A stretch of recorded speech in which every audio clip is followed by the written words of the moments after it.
Yeah, so we are renting. That was this whole other thing. My goodness. When speaking of real estate, not only did I decide to do this venture, just as, the whole market went insane and interest rates spiked. Welcome to the Real Estate Mogul MD podcast. Thanks for tuning in and taking control of your financial future. This is a show where we not only motivate and inspire, we give you actionable real-world experience to help you live life by design. You'll hear journeys and stories from other physicians, investors, coaches, consultants, and entrepreneurs. And now, here's your host, Brett Riggins. Today's guest is double board certified in adult psychiatry and addiction medicine. We speak briefly on her journey as a 1099 independent contractor and now off into a new venture as a business owner. She can be found at www.resiliencymbmedicine.com. That's her company. And the cool part about this conversation today is she's starting this company in one of the most expensive places in the United States, Newport Beach, California. So how does that work? How do you get your real estate? Do you rent? How do you rent? What are the terms of the rent? What are the improvements? So much information that I'm sure she would have benefited from hearing 10 years ago or 2 years ago when she started doing this journey. She's awesome for sharing this journey with us. Everybody, please welcome Dr. Stefani Lafreniere. Well, hello, Stefani, and welcome to the show. How are you doing today? I'm great. Thanks for having me. Awesome. And you are out on the West Coast, correct? That is correct. I'm in Orange County, California. Very cool. And I see that your office, it looked like it maybe had a couple locations, Texas and California. Yeah, so we just opened our clinic in Newport Beach, California, our on-site piece. But we've been operating with a telemedicine version for a couple months. And myself and my providers are licensed in California and in Texas. So nice. We're open to both states. Very, very interesting. I have a friend in Newport. I've not been there. I've been in the area, but not been to Newport. It's probably beautiful right now, isn't it? Yeah, it's perfect.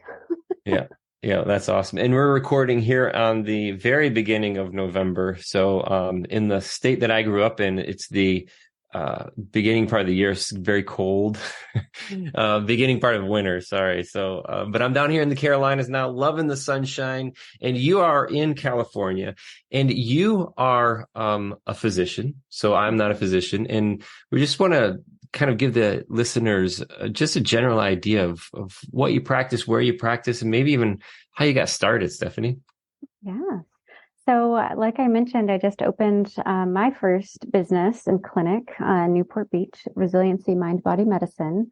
The vision that I had for opening my own clinic was to really bring high quality, affordable, integrative psychiatry, mental health care to patients. So and all of my experiences, which includes living in different states, working in hospitals, doing all that whole, dance, working in rehabilitation centers, doing addiction medicine. The same journey is there for all patients wanting high quality, accessible, integrative care for mental health. I found myself being a provider that was kind of all in one, doing hormone evaluations, vitamin panels, all of these things. Also referring a lot of people out because sometimes medications just aren't quite enough. So I wanted to create my own clinic to be able to offer all of these services. So it's really structured as an integrative mental health clinic that functions on insurance. So, we're in network with most major payers. We have a branch that's telemedicine, so easy, convenient appointments. And then on site, people can see me. We do metabolic evaluations, we do hormone evaluations, and we do transcranial magnetic stimulation therapy, or TMS, which is a somewhat newer technology that's actually there's a lot of just research and interest out there now on how it can cure depression in a large segment of people. I think it was made pretty famous recently by the Saint trials that came out of Stanford, where they did these accelerated protocols, 10 sessions a day of this magnetic brain stimulation, 10 times a day for 5 days, and they had like 90% remission rates in depression. So I have one of those fancy machines as Nice. well to be able to offer that to people who are just not getting the results they want with medications or not tolerating their medications. So long story short, that's my vision for my clinic. Again, we just opened, but we're trying to get our mission out there and let people know that, we do take insurance. We have a variety of, holistic ways to talk to people about their mental health, including lifestyle changes and everything, all these pieces that go into it. And we're willing to take the time to actually sit with our patients and guide them through that. Very interesting. Now, kind of from the outside in, I hear that integrative piece applied here. What does the integrative part mean? Like, what are you integrating specifically? Yeah. So when I say integrative, I'm taking in, and again, this is where I named my clinic, that mind body connection. So we're really taking into account the whole person. It's not just, we're not just here asking about your depression or your anxiety. We're getting to know you. We want to know, how are you sleeping? What are you eating? Are you working out? Are you getting sunlight? Are you deficient in vitamins? We're checking your hormone levels. We're really trying to get a picture of that whole person instead of just defaulting, to an assumption that, medication is going to take it all away or make it better. Medications certainly do, and they can help significantly. But the goal for a lot of people isn't to be on medications their entire lives, right? So that's where the integrative piece comes in for me, is to really try to pull together all these elements that's going on in their lives and to help provide a holistic treatment plan that's going to target all of these things so that people actually step into functional recovery and get well. And it's interesting piece of that is making that affordable. And in my perspective, the difficulty lies in proactive versus reactive, in a way of getting insurance to cover it. Getting insurance to cover something that's proactive when we're talking about lifestyle and mindset and those things is, I gotta imagine that's difficult. As opposed to reactive, there's a hard symptom, there's there's evidence, that tangible evidence sometimes that there's something here. So has that been a struggle for you, Stephanie?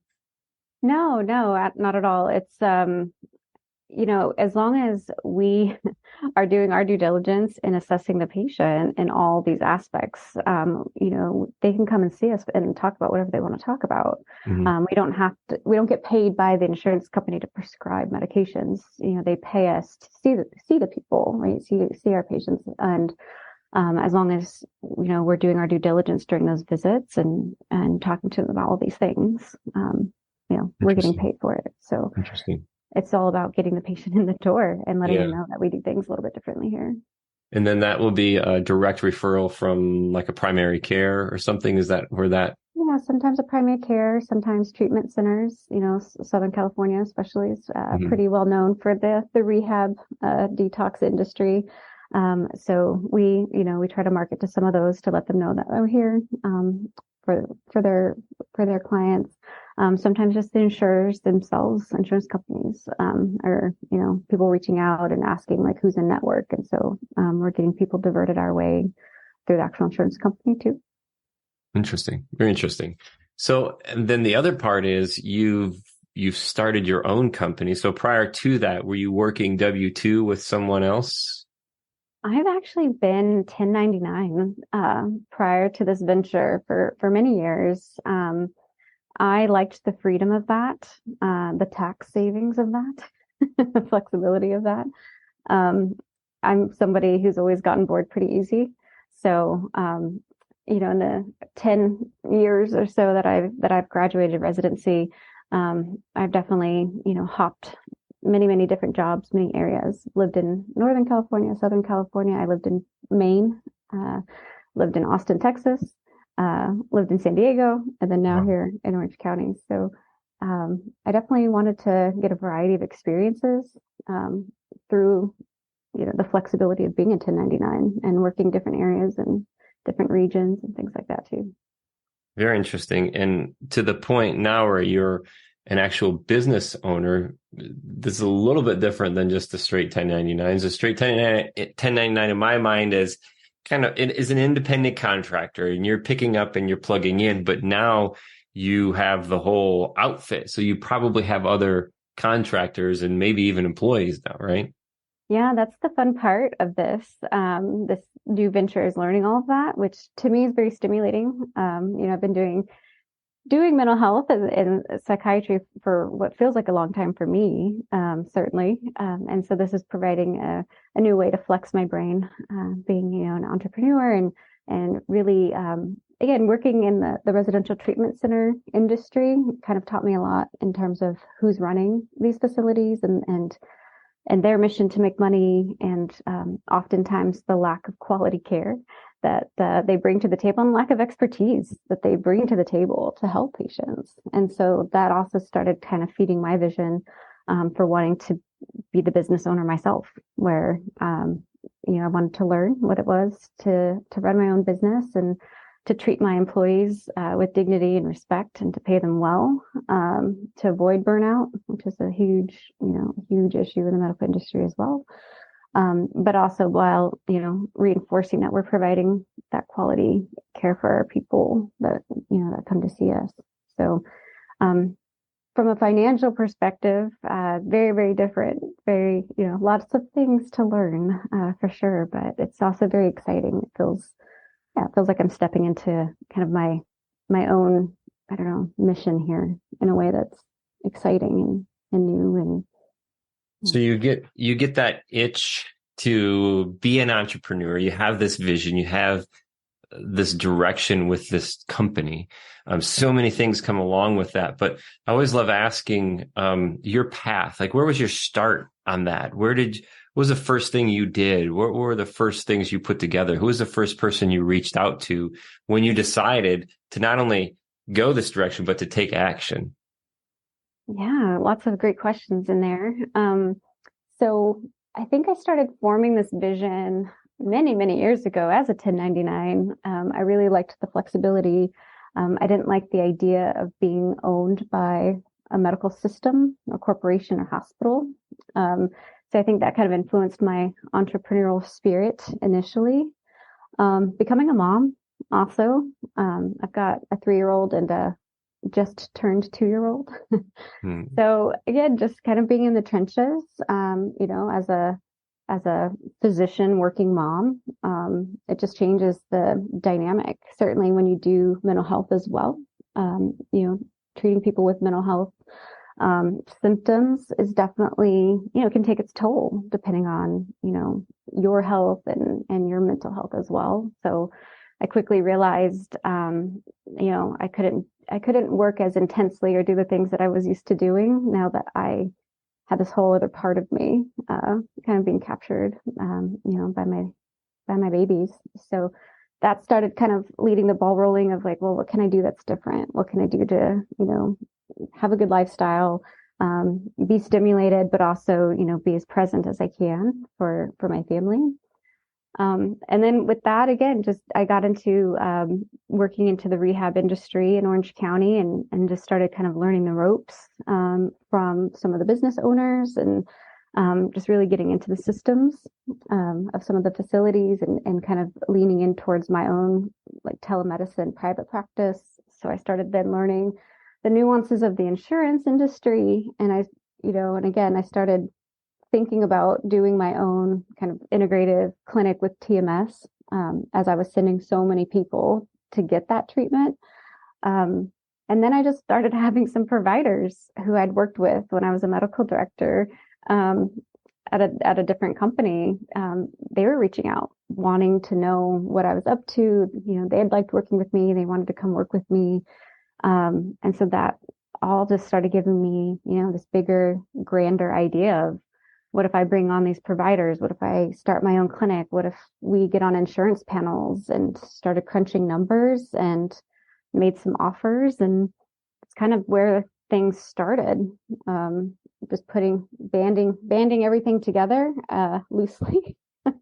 And then, from there, the visions kind of expanded, and then we finally got a place, which I know you focus a lot on real estate, so that'd be something interesting to talk about. The whole corporate office real estate game, especially in California, that was quite interesting. Yeah, absolutely. And I'm hearing that path, Stephanie, and I hear intrapreneur to entrepreneur. So as you started developing, nurturing the idea of starting your own business, you were learning pieces of the business while you were still 1099, correct? Yes. Yep. So that intrapreneur to entrepreneur, and just thinking about the value that you were bringing to your, I don't know if they're called employers when you're an independent contractor, but the company that you're working for, just all the additional value that you brought to them in your process too, being an intrapreneur, learning the insides of everything, not just what, but the why, and then how can we make this better? And then it sounded like you were possibly even you said made offers. I'm assuming they were service offers maybe, and that you had accounts when you started. Well, I had just my personal accounts, really, just from my years of being 1099. So that was its all other process, was figuring out, just navigating the legalities of going from a solo kind of entrepreneur provider, from a tax structure to making a professional corporation. Because in California, you can't make an LLC if you're a physician. It has to be a professional corporation. So then all the nuances that go into that, in terms of, like I said, the tax structure and California is unique in a lot of its protection laws for employees as well. So again, the famous Uber law that was passed, I had to consult with a healthcare attorney just to make sure I was structuring things correctly. And, the advice was to really bring on my own employees, even part-time kind of per diem style mid-level providers, PAs and nurse practitioners, to bring them on as W-2s, just to avoid kind of just some of these tricky California like employment laws. But then that opens up this whole other chapter in terms of, paying, their, employment taxes and the costs and everything. So it's, it's a very interesting algorithm to have to kind of run as the business owner from the top down, when you're then waiting on insurance reimbursements that can take 60 days sometimes. You're floating the cash. That's right. Yes, it's a game. It feels like a game. What's coming in, what's going out. What can be kind of moved around. I think I have like 3 different business accounts. I'm just constantly at the end of every month just shifting things around right now. Yeah. That idea of not only paying the wages, but paying the burden and paying the taxes and all of that stuff. Very interesting. I misspoke leading into that, Stephanie. When I said accounts, I should have said patients. So you were leading out into this venture, and it sounded like you had some potential patients lined up already. Yeah. So I had been doing dabbling with insurance, kind of in my own like private practice model. So I had to close that down, inform patients that I'd be reopening at some undetermined point in the near few months under different, basically, a different practice ID. And so there's some patients that transferred through there. And then of course I've, nurtured some of my relationships in the area from my work in the different facilities, that I was mentioning before. But yeah, I think that's the biggest thing that a lot of private practice owners face is growth and marketing. And that's, I think, where my business model that isn't unique by any stretch of the imagination, but I think in this area in particular of Newport Beach, California, one of the priciest zip codes, out there, by offering an insurance model, I do think it makes us stand out, especially in the field of mental health and psychiatry. If you were to do, a search on like psychology today, good luck finding a psychiatrist that actually takes insurance, in these zip codes. Most of them are cash pay. So again, that's something that I I wanted to lean into in terms of offering that service for people in this area who want to use their insurance that they pay, $1,500, $2,000 a month, and then they still have to go pay $600, to see a psychiatrist. It's And that's a insane. whole nother podcast Yeah, that I was talk going to about say insurance exactly. and yeah, my goodness. And then from a different perspective of being the business owner and floating the cash while that pays. And it's just, my family and I were recently in a pretty intense car accident and, going through that whole process, not only with the first responders, emergency medicine, all of that stuff, the months and months of lingering stuff due to the insurance, the billing and the back and forth. And it's so difficult from the medical provider, the insurance company. There was a bunch of finger pointing at face. It felt like, and it ultimately comes down on me, on my family, and affects my credit. It's insane. It's like we always pay our bills. We always pay on time. And then we get into a situation where it's insurance and medical provider. And then it was really difficult because I felt like it only affected us. But anyway, like I say, it's a whole nother avenue for the conversation. But in this venture, you are in Newport, which is extremely expensive. And not only the cost of business, and then making sure you're doing things right, just the litigious, if that's the word, the litigious society, as well too, making sure you're crossing the T's, dotting the I's, doing everything you can to protect yourself as you help others. But then there's the real estate piece of this. Where did you even start? Did you rent? What did that look like for you? Yeah, so we are renting. That was this whole other thing. My goodness. When speaking of real estate, not only did I decide to do this venture, just as, the whole market went insane and interest rates spiked. Commercial real estate in terms of medical practices actually in this area was super competitive, hard to come by. Unlike, we hear about commercial real estate, in other avenues, there's a huge, because of COVID, right? There's that huge reverberations in the commercial real estate market, but not for medical office spaces because they're specifically zoned and all these things. And of course, most medical practices survived, just fine during COVID, right? Because you have to either convert to telemedicine or you still have to go on site to see your provider, as long as you wore your masks, right? So what was quite interesting was not only, how expensive it is, which I anticipated, but also finding a space, the expectations in terms of like renovations. That was this whole new chapter for me. I had no idea that these things existed, right? When you go and buy a house, you do your walkthroughs, you do your negotiations, you do your appraisals, you say, hey, give me $2,000 and replace this carpet, or hey, replace this carpet, whatever, right? Well, in the medical office leasing, you would go in and these leases had been, just expired, and somebody had been in there for like 5 to 10 years, and it looked like, it looked like a haunted house.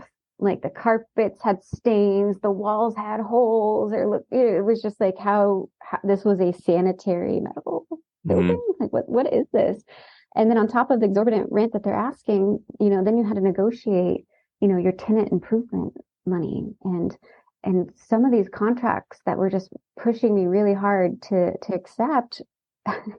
They were basically asking for me to spend $100,000 to renovate a space that I would then pay them rent for the next 5 to 10 years to build their equity and improvements on the property.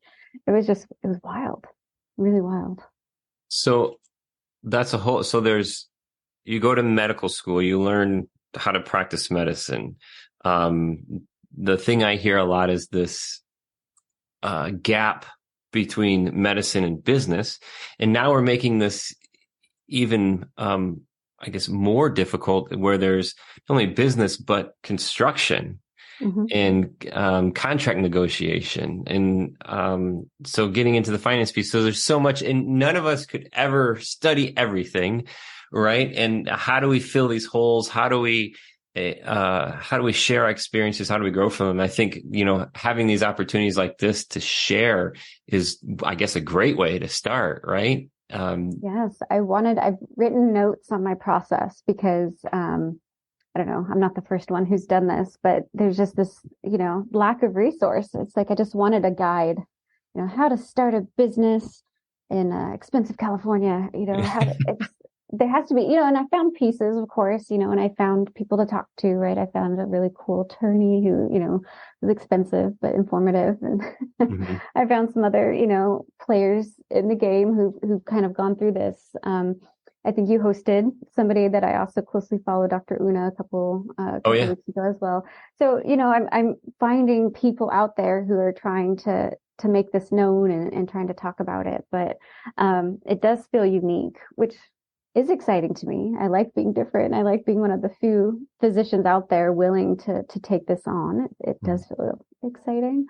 But yeah, it feels like whack-a-mole too. Like every time you turn around, it's like, what is that? I've never even heard of this. What is this? And it's just wild. Very interesting. The prices that you are seeing out there, I just kind of put this into context. So when we're looking at commercial space, typically we're looking at like gross rent per square foot for the year. So what types of ranges were you seeing for the medical space? And this is aside any type of tenant improvement, right? So exactly. Yeah. So what were some of the ranges that you're seeing in Newport? Yeah. So the ranges, I would say, were probably anywhere from the lowest was like $3.25 a square foot up to $4, $5 square foot. Okay. I think for me, that feels, I was expecting much, much more. So I'm thinking how many square feet is a typical office? What were the sizes that you were looking at? Yeah, I was looking at smaller. Obviously, we didn't need a lot of space. I'm not a surgeon, so I didn't need a lot of like procedural rooms, even though we got one. But I was looking at around 1,500, so very small. And then that's the thing with psychiatry too, is a lot of the medical office spaces were being built, with the typical like exam room style, right? Where there's just a lot of small little exam rooms with sinks and big beds and stuff. And it's not what we do in psychiatry. I wanted bigger offices where I could put comfy chairs and cool vibes. Yeah. In our TMS machine, so we did need a little bit of a kind of like bigger, emptier rooms. So I think that was a little bit challenging to find too, because a lot of the suites that were ready, had like 6 tiny rooms with sinks that I just had no use for. Yeah. So that was a little bit challenging. So if we were to relate this to like a gross rent per month, throw the square footage out of there. What was the gross rent per month that you were seeing for a 1,500 square foot space? Yeah. So from, we're looking places it's for, the smallest was like, 1,300 to the biggest was like 1,800. So rent ranges that I was looking at were anywhere from like 5,500 up to 8,200 a month. Yeah. And then on top of that, every year, there's an increase. So that's something that you would negotiate too. So that was typically like a 3% increase per year. You can also, I had a really cool broker as well. So I lucked out on some of these things as I was like learning the ropes. There's different things you can negotiate in these commercial real estate leases for medical offices. Another one was like months of free rent as well. So that because of the tenant improvements? Because as part of tenant improvements, as part of, hey, I'm going to be paying you, for the next 5 to 10 years, I want this many months free. And most people were willing to negotiate, free months of rent. Along with that, the terms of the lease were also negotiable. I would say 5 years was probably like the minimum that most people wanted. 5 to 7 was the average. One of the places that was one of the most pricey, but a great location, they had offered to do the full renovation at their cost, which I want to say the TI. So then we can get into that, the tenant improvement per square foot, was this a whole other negotiation process.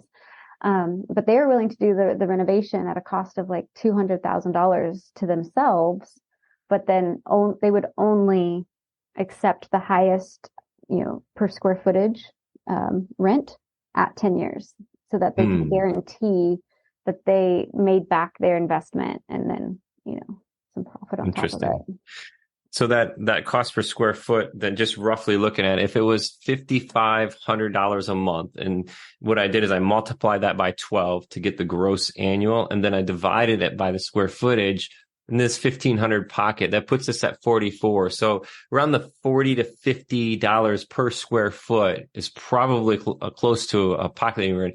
And why that stands out to me, Stephanie, because in the markets where we own real estate, I'm seeing stuff in like, 15 to 20 is kind of, right in towards the top, and 30 is really top end. It's class A, it's brand new, kind of build a suit kind of thing. So, so very expensive out there for sure. And that's above the tenant improvement piece.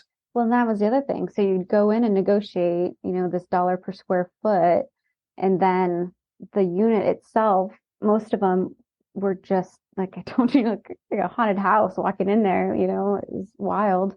So then you were looking at, trying to calculate with how expensive everything is on top of it, how much realistically to spend on building out a new suite or, changing these things. And so what the estimates started coming in at were an extra $120 per square foot on average. Oh, wow. For improvements. So it was just, for me, the upfront costs and kind of where we're starting and launching this thing. It was just quickly kind of spiraling to a place of unsustainability. Right.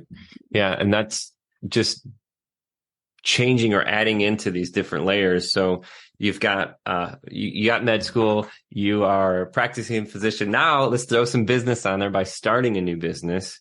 So, on top of that, we're gonna, that's a whole thing in itself. Yeah, just go past that. But then the real estate piece, and then contract negotiation on top of that, and then renovations, because even as a builder, when I'm going into certain projects, especially for the first time, I actually did a build out for a fertility clinic, was one of the first physician type offices that I'd worked with. And it was a negotiation where the building owner, the same situation, the building owner was doing the tenant improvements for the tenant to come in. And then we were the builder to come in, did the design, did the layout, we did the renovation. But what does that even cost? And you're leaning on so many people to get there. So one of the first questions I asked was, where did you start? Who was the first person you ask? And there's kind of like in your checklist that you're writing, taking down those notes of whether it's the broker talking about looking at space, you need a project manager, potentially even an architect. And then that's a whole nother fun thing, Stephanie, where you got an architect and a builder and they're both doing the finger pointing thing, because nobody knows what it's going to cost. And then that's going to be difficult as well too. So there's so much that goes into that. It's very interesting you took notes, but again, sharing stories like this, now we get to share for the listener who is thinking about doing their new practice, right? And almost in certain markets, it's not feasible to own. So I couldn't imagine the costs of owning the real estate out there, in order to I think long term, that would be, a long-term goal, depending on how we do. Definitely the space we're in, I love it. It's fun. You can see the wall behind me. I got to paint it fun blue and stuff, but, I definitely want to grow, beyond what we're starting with. And I do know, a psychiatrist who's been practicing probably closer to like 20 years, who bought, an office space kind of over by the airport, so definitely cheaper.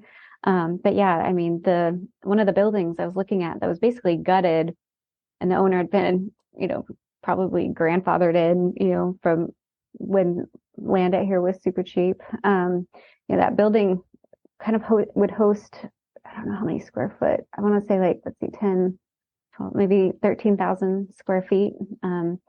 And they had two buildings on site, but they're trying to build them out and fill them with medical offices. But yeah, I mean, it was listed, I think it was on sale for like 20 million Wow. Like that.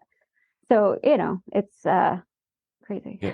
Yeah. For It at is. least for my budget at this point And in as time. soon as I said that too, I'm hearing myself and I'm noticing like the limiting beliefs that I'm putting on myself. Because if I were in your situation, say, hey, I can't afford this, rather than saying that, how can I afford this? Because you're Mhm. sitting in a very unique opportunity. You're stacking these experiences together, doing your practices, and then also who you're associating with, the relationships you're building. So you're building this perfect little journey to become a real estate owner, and then understanding now, okay, what would it take? Who do I have to become to be a real estate owner? And then what does that look like? Who is around me? Those kinds of things, rather than me just saying, oh, I can't afford that. It doesn't make sense, right? Mhm. Yeah. So And that's the goal, I think, also, I came from a very challenging background. I was the first one to kind of launch myself off to college, and certainly the first one to do any sort of graduate school or professional school. And so, that's again, with starting a family and everything, that's kind of my long-term motivation is just, breaking that cycle, building the intergenerational wealth to set my family up and hopefully future generations up. And, that's what does contribute to my drive and what inspires me to kind of, like you said, make that next step. Like, where am I going? How can we make this thing bigger? What, have my eye on like other ideas. Like, what if, once we build this brand and once we, get successful, like, can we expand it? Can we open more clinics? Can we launch into a different type of, clinic? So yeah, lots of ideas around that. in maintaining that path to find the way to separate time and money. And Mm-hmm. I've been talking about this a lot today, but as we separate time and money, then it offers or affords these different streams of income, which then, as a physician, would allow you to practice the things that you're passionate about, give the care that you're passionate about, make those changes in the world that you're passionate about, because you're not doing it because you have to. You're doing it because you want to. Exactly. Isn't that a beautiful place to be? It is. And I'm already there and I'm Yeah. very lucky. We've been open on site for a month, just 1 month. And already we're almost breaking even. It's pretty cool. Wow. Wow. That's awesome. That's Yeah. awesome. Well, as you continue to grow, are you putting together plans in getting around people that are doing what you want to do? Whether it's in real estate or developing the brand, are you expanding your associations to learn from those who are doing what you want to do? Yes, that's phase two. So I've started networking, started marketing for the brand building piece, kind of doing some in-person marketing, doing some outreach, doing some research. But that's phase two, is just continuing to expand the network and to learn and to grow and to figure out, what's next, doing what can take this to the next level, what's realistic, in terms of, like you said, that real estate aspect. Um, and yeah, I'm not going to lie, my experience with the commercial real estate, I definitely have my eye on like what that could look like in the future Yeah. too, Yeah. outside of just, housing, affordability in the area. Yeah. Yeah. What was one thing that you would tell, say, another physician who, I guess, irregardless of the market, in your experience, this journey of finding commercial space and negotiating the contract, making the improvements, and where you're at now, what's one thing or a piece of advice that you would give somebody who's listening that may be on that same path? Yeah, that's a good question. I think really having a solid plan in terms of location, um, in terms of your referral base and where that's going to come from is going to be very important. Having an idea of what you want your space to look like and how you want it to reflect you and your brand, because that's going to make a huge difference as well into how much space you need and the office space it looks like. I was very particular. I wanted a med spa feel. So it just changes the aesthetics and what you have to pay for. Um, so I would say that's something to keep in mind. And then just really having a sense of the money that it takes to go into creating that space and how to successfully negotiate that, because you have your pot of money set aside to open your clinic and your supplies and pay your front office staff and any providers that you're hiring and everything. And then that pot of money is almost going to be about the same as the pot of money you're going to need to pay your deposit, pay first and last month's rent, and to pay your portion potentially of tenant improvements, unless you can negotiate that. So that was what was surprising to me, is how much more I needed to secure a place, when I was focusing on how much I needed to staff and get the actual, business going. It's almost like 100% more than what you thought. Exactly 100% more than what I thought. My wife. So I have a construction background, estimating, and which is fascinating because when I'm on the job or when I'm estimating labor hours, and we at one time we were flipping 6 houses at a time, and we were doing this a lot. And it was always this running joke that became reality, is whenever I put a time on something, all I had to do was just double it, and then I'd be so close. And it was so funny. She was always right so many times. But in this situation, almost doubling the money that you thought it was going to take. Yeah. The other question I have would be, how did you, when you're starting this new business, you didn't have a whole bunch to pull from when you were projecting income and projecting profit, not only just income, but profit that you could use to pay rent. How did you do that?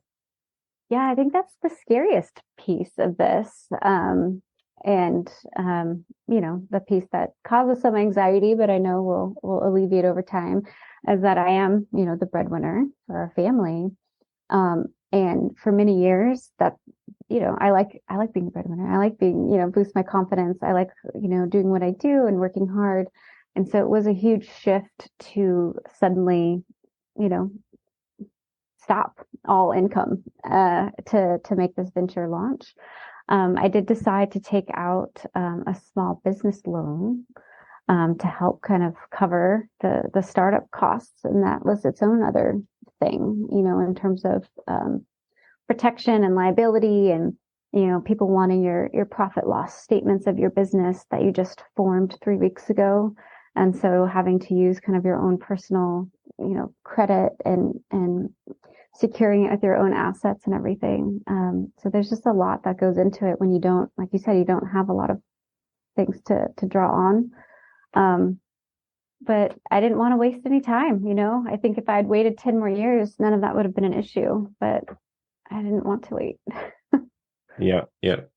The thing reminds me of a saying in real estate is, you don't wait to buy real estate. You buy real estate, then wait. And it can be applied in so many scenarios like this too. Imperfect action is still action. And at certain part, you don't want to get hung up on certain things. Obviously, you want to protect yourself. And doing this in such a challenging state as California with litigation and everything, so challenging. I have one question for you left. Stephanie, if I were to pick you up and drop you 10 years ago next to somebody who is doing the exact same journey that you are, practicing medicine, nurturing this idea of helping, providing similar type of care, what was something that you would tell them that you feel would help them out? I would recommend for a physician just starting that it is really important to make sure you're comfortable and you're confident in your skill set and what you want to do, because residency and training doesn't provide all the nuances. It doesn't instill that in you. And I think it was very important for me to go off on my journey and have so much exposure to the world, to different states, to how psychiatry is practiced in all these different settings, because I feel like I haven't seen it all, but I've seen a lot of it all in a way that I didn't have that experience or confidence in 10 years ago. So I would say, really, really figure out what it is that you like, and that one thing that's going to sustain you long term and prevent burnout, so that you could provide the best quality of care that you can while maintaining your sanity and your health. And that's, it's going to look different for everybody. I have a lot of friends who I love dearly who are sassy like me and have that entrepreneurial spirit that they just don't want to do it. That's just not what they want to do. They don't want to do it, and they're happy, and they're making their jobs, what they want it to be. They're doing creative things, and there's just a lot of variety in the way that medicine can be practiced. So that would be my biggest encouragement, would be to really just think about what it is that's going to sustain you, mentally, physically, spiritually. Because it can be tough. And then go for it. Go for it. Do it. Yeah, do it. Don't have any hesitation. People need good doctors. They need people who care. And if you're able to find a model that works for you, that already exists, great. And if you can't, go make it. Very cool. And real estate along the way. How about that? And real estate is now a verb. It'll come. Yeah, it's commercial Stephanie, real estate, and build your empire. We've made real estate a verb. Real estate along the way. There's the new slogan. Well, Stephanie, thank you so much for your time. Congratulations on your journey and on this path to help people and provide that service, that care that is unique. And I know such a challenging time that we're in when it comes to mental health and helping people and the macro perspective of it. I mean, this is a whole nother conversation, and I am not schooled enough to have this conversation, but the macro perspective of the years of conditioning and damage and situations and everything compiling onto us now, it is a challenge, and we need those types of help. Proactive, not reactive, in the scenario that medicine's not going to fix everything. And just looking at the things that are causing it. Thank you so much for your service, and thank you so much for your time today, Stephanie. Thank you. Appreciate it. If somebody wants to reach out to you, maybe learn more about how to real estate along their way, to get that new practice inside of a rental scenario, maybe in a high, and a very expensive market, that you said they can email you, right? Yes, that's correct. And what's your email? It's Dr. L, DRL, at resiliencymbmedicine.com. So resiliencymbmedicine.com. Beautiful. And resiliency MB is mind and body. Right. Beautiful. Awesome. Well, thanks again for your time. And the listeners out there today, thank you so much. Dabbled into a little bit of commercial real estate here and talking about cost per square foot, some renovations, very interesting information. If you have any further questions for Stephanie, please reach out to her. If you have any questions for us or want to be a guest on the show, talk about real estate or business or mindset, please shoot us an email, info@physicianwealthsystems.com. And until next time, we just really appreciate your time and your attention. Have a great day.